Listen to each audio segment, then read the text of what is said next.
So I think that youth economic exclusion is probably one of the big challenges of this generation.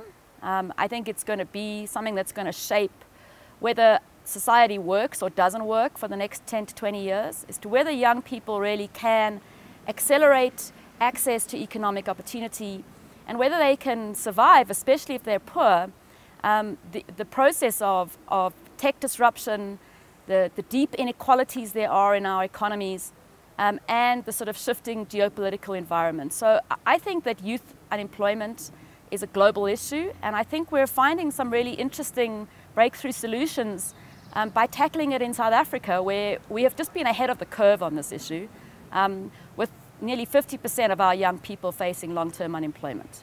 So there are three things that young people need if they're going to really make their way from learning to earning. And the first is that they need to know what they're good at, and employers or people who have opportunities in the economy need new ways of judging the potential of young people that don't rely on their traditional educational attainment, or that judge them because basically they've come from low-income families. So we're trying to create breakthrough solutions to helping young people match themselves to opportunity and helping employers hire in a new, more inclusive way.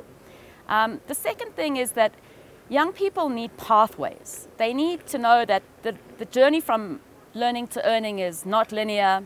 They're going to go backwards and forwards, and they're often going to have to make their own way, be problem solvers, and entrepreneurial even if they're not entrepreneurs. So we are focused on creating a sort of positive network for young people that helps them pathway themselves, helps them make the choices they need to make to move themselves forward. And then lastly, there may be an issue of young people needing to improve their competence or improve their continue learning, and then we try and link them to opportunities to do that.